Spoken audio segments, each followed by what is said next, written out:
আচ্ছা বন্ধুরা, তোমরা কে কে রান্না করতে ভালোবাসো? আমি কিন্তু রান্না করতে খুব যে ভালোবাসি তা না, আবার একদম ভালোবাসি না সেটাও কিন্তু না। মানে সংসারের জন্য যতটুকু দরকার ঠিক ততটুকুই প্রতিদিন আমাকে করতে হয়। তবে কি জানো তো, বিয়ের পর এসে কিন্তু অনেক নতুন নতুন রান্না শিখেছি। আসলে আমার বাবার বাড়িতে যেভাবে রান্না হতো, শ্বশুর বাড়িতে আবার সেই রকম রান্না তেমন একটা কেউ পছন্দ করতো না।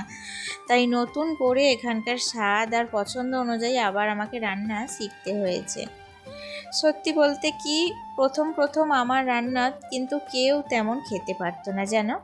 আমার হাজবেন্ড, শ্বশুর, শাশুড়ি সবাই বলতো মানে আরও একটু শিখতে হবে। তখন একটু খারাপও লাগতো, কিন্তু হাল ছাড়িনি।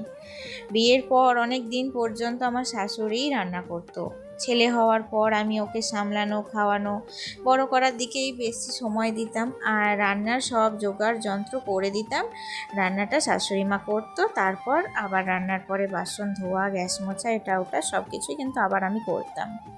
কিন্তু গত বছর আমার শাশুড়ি মা চোখ অপারেশন হয়, তো তারপর থেকে পুরো রান্নার দায়িত্বটাই আমার ওপর চলে আসে। গত 1-1.5 বছর ধরে এক টানা রান্না করছি, আর করতে করতে এখন মোটামুটি খাওয়ার মতো রান্না শিখে গেছি। এখনও অনেক কিছু শেখার বাকি আছে, তবে চেষ্টা করছি প্রতিদিন একটু একটু করে আরও ভালো করার। তো আজকের ব্লগটা শুরু করলাম আমার প্রতিদিনের এই রান্নাঘরের কাজ দিয়ে। সারা দিনের ব্যস্ততা, রান্নাবান্না আর সংসারে ছোট ছোট মুহূর্ত নিয়ে আজকের ব্লগটা একটু অন্যরকমভাবে তোমাদের সাথে শেয়ার করছি। তাই শেষ পর্যন্ত অবশ্যই আমার সঙ্গে থেকো। নমস্কার, কেমন আছো সবাই? আশা করছি সবাই খুব ভালো আছো। আমিও বেশ ভালো আছি। আমি সুমি। আজকে আমার আরও একটি নতুন ব্লগে তোমাদের অনেক অনেক স্বাগত জানাই। তোমাদের সাথে কথা বলতে বলতে বন্ধুরা, আমি কতগুলো রেসিপি রান্না করেছি জানো।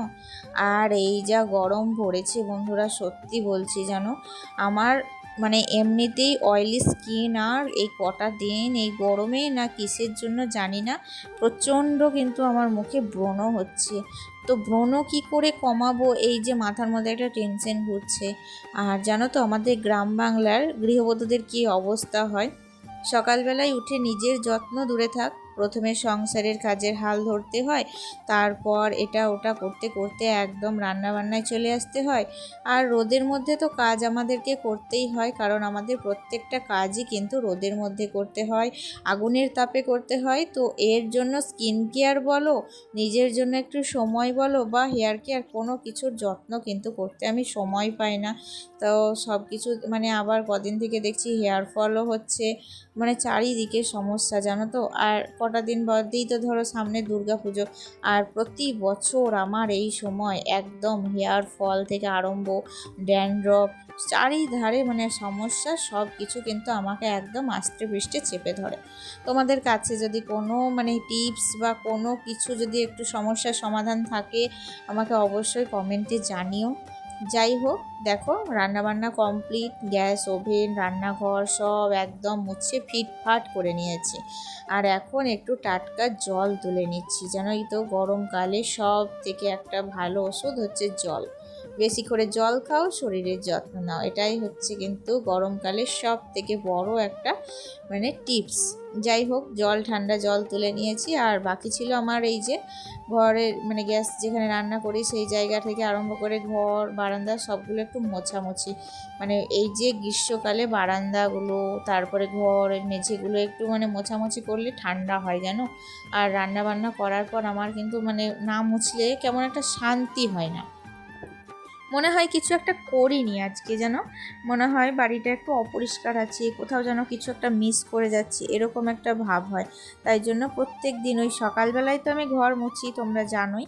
এমনকি দুপুরবেলাতে রান্না বান্না করার পরে প্রত্যেকটা ঘর বারান্দা আমাকে মুছতেই হয়। এটা কিন্তু আমার একটা হ্যাবিট বলতেই পারো তোমরা।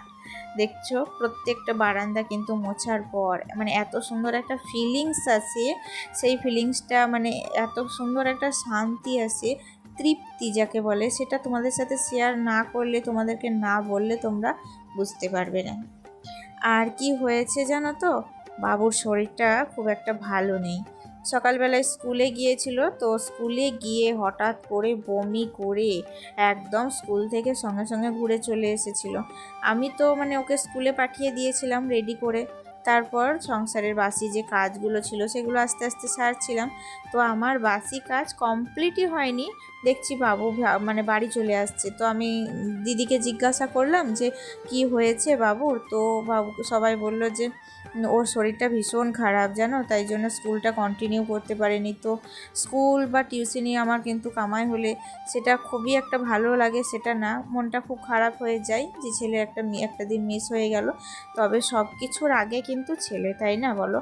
ছেলের শরীর খারাপ, তার সত্ত্বেও কি করে মানে ওখানে তো মানে আমার দিদি কিন্তু মাথায় জল টল ঢালাঢালি সব কিছুই করেছে, আবার বাড়িতে এসে একটু পটি করলো পাতলা, শরীরটা ভীষণ খারাপ। আমার মনে হয় এই যে রোদের তাপমাত্রা, এই রোদে একদম মানে গ্যাস অম্বল হয়ে গেছিলো, তাই জন্য ওকে আর সারাদিন চাপ দিইনি সেদিকেই, মানে সকাল থেকে একটু ব্যস্ত ছিলাম, তাই জন্য রান্না থেকে একদম আজকের ব্লগটা শুরু করেছি। হয়তো তোমরা বুঝতে পারছো রোদের তাপমাত্রা দেখে কি গরমটাই না পড়েছে বলো বন্ধুরা। শীতকালে মনে হয় যে গরম এলেই হয়তো ভালো হয়, গরম এলে কিন্তু চারিধারে কাজ করতে সুবিধা হয়, কিন্তু আসল কথা কিন্তু সেটা না। গরমকালেও ভীষণ কষ্ট হয় রান্না করতে, কাজ করতে, প্রত্যেকটা কাজ, শুধু রান্না না, প্রত্যেকটা কাজ করতেই কিন্তু আমাদের ভীষণ কষ্ট হয়। মানে আমার বলে বলছি না, আমার মতো যারা গৃহবধূ আছে প্রত্যেকেরই মানে একই অবস্থা। যাই হোক, ওদিককার সমস্ত কাজ তো দেখো মানে আস্তে আস্তে কমপ্লিট করে নিয়েছি। বাবুকে স্নানও করিয়ে দিয়েছি, বাবুকে স্নান না করালে মানে একদম মানে মাথায় জল ঢেলেছিল তো গ্যাস অম্বল হয়ে গেছে, মাথা থেকে একদম ঠান্ডা জলে সমস্তটা মানে ভালো করে চান টান করিয়ে দিয়ে ওকে ফিটফাট করে ওই ঘরে রেখেছি। আর এই ঘরের বিছানাটা এখন একটু মানে ঝেড়ে পরিষ্কার করে নিচ্ছি। এসে থেকে তো এই ঘরেই শুয়েছিল, তাই জন্য এই ঘরটা না পরিষ্কার তেমন একটা করা হয়নি। আর এখন রান্নাবান্না করার পর এগুলো এখন একটু পরিষ্কার করে নিচ্ছি। একটার পর একটা সংসারের কাজ কিন্তু লেগেই আছে, তাই না বলো? দেখো, রান্নাবান্না হয়ে গেল মানে যে কাজ শেষ হয়ে গেল তা কিন্তু না, রান্নাবান্নাটা একটা আলাদা ধাপ চলে গেল, এটা একটা আলাদা স্টেজ। ওটা কমপ্লিট করার পর এটা কিন্তু একটা আলাদা রকম দায়িত্ব, ঘর পরিষ্কার করা, এটা ওটা। তারপর আমিও দেখো স্নান টান করে নিয়েছিলাম। তো সকালবেলায় তো স্কুলে যে মানে বাবু স্কুলটা কন্টিনিউ করতে পারেনি, যেহেতু বিকেলের দিকে একটু শরীরটা ওর ভালোই লাগছিল। তো আমি দেখলাম যে এদিকের দিন 4 দিন মানে টিউশনিটা কামাই হয়ে গিয়েছে, তাই জন্য ওকে আর আজকে টিউশনিটা কামাই করাবো না।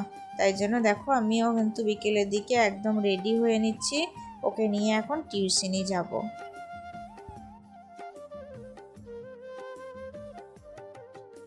আর সব থেকে যে কথাটা মানে তোমাদের না বললেই নয়, মানে এই গরমে আমার গাছপালার অবস্থা একদম শেষ হয়ে গেল।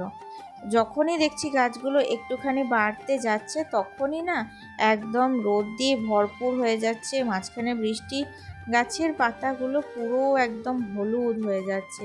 তো এই অবস্থা থেকে কি করে যে গাছগুলোকে বাঁচাবো, আমি কিন্তু আর অতটা মানে গাছের প্রতি যত্ন নিতে পারছি না সংসারের কাজের চাপে। আমার মনে হচ্ছে যে যত দিন যাচ্ছে সংসারের কাজের চাপ, প্রেশার সবটা কিন্তু বাড়ছে জানো। আর আগের মতো এনার্জিও পাচ্ছি না, কি করে যে সবটা সামলাবো বুঝতেও পারছি না। কেন যে এমন হচ্ছে মানে বুঝতেই পারছি না। আমার সংসারের ওপর হয়তো কারোর নজর লেগেছে, এরকম একটা মনে হচ্ছে। যাই হোক, এখনকার দিনে এসব কিন্তু কেউ বিশ্বাস করে না। তবে কি বলতো, যখন একদমই মন থেকে দুর্বল হয়ে পড়ি বা ভেঙে পড়ি তখন মনের মধ্যে হয়তো এইসবগুলোই ঘুরপাক খায়। আর এই গরমের সময় ছাদে এসে যে দুদণ্ড দাঁড়াবো, চারপাশে এত গাছপালা, গাছপালার মানে পাতা শুদ্ধ নড়ে না, একটু হাওয়া শুদ্ধ দেয় না যেন, এত গরম কি বলবো তোমাদের। দেখো গাছগুলো পুরো একদম ঝলসে গিয়েছে রোদের মধ্যে শুকিয়ে, ওদের অবস্থা একদম প্রচণ্ড খারাপ হয়ে গিয়েছে। তাই জন্য প্রত্যেকটা গাছের গোড়ায় গোড়ায় জল দিচ্ছি। আমার প্রায় 3 থেকে 4 বালতি তার বেশি জল লাগে জানো।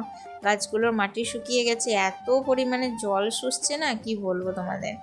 প্রত্যেকটা গাছের অবস্থা দেখো প্রচুর খারাপ হয়ে গিয়েছে। কষ্ট করে একটা একটা করে গাছ লাগানো এখন মনে হচ্ছে রোদে বোধহয় আর বাঁচাতেই পারবো না, এই রকম অবস্থা। আর আমার শ্বশুরমশাই জল দিত, মানে ওনারও তো ধরো এই রোদে গরমে উনিও আর পারছেন না জল দিতে, তার জন্য বেশি আরও চাপটা পড়ে যাচ্ছে আমার ওপরে। আর আমি ভাবলাম একটু ঠান্ডা জল এই গোলাপ গাছগুলোতে মধ্যে একটু পাতায় পাতায় স্প্রে করে দিই। এই যে পাতাগুলো হলুদ হয়ে যাচ্ছে না, ঝরে যাচ্ছে, সেটা কিন্তু হবে না। তাই জন্য প্রত্যেকটা গাছকে একটু ভালো করে স্নান করিয়ে দিলাম, যাতে সারা দিন যা রোদের হিটগুলো পেয়েছে সেই হিটগুলো থেকে একটু ওরা শান্তি পায়। আমাদের যেমন ধরো এই যে মানে রোদ তো ওদেরও দরকার, কিন্তু অত অতিরিক্ত মাত্রায় রোদ কি আর ওরা নিতে পারে, তাই না? দিনে 6 থেকে 7 ঘন্টা রোদ পেলো এটা ঠিক আছে, কিন্তু প্রচণ্ড রোদের তাপমাত্রা। তাই প্রত্যেকটা গাছকে দেখো ভালো করে স্নান টান করিয়ে দিলাম। যাই হোক বন্ধুরা, আজকের মতো তাহলে ভিডিওটি এখানেই শেষ করছি। দেখা হচ্ছে নেক্সট ব্লগে। টাটা।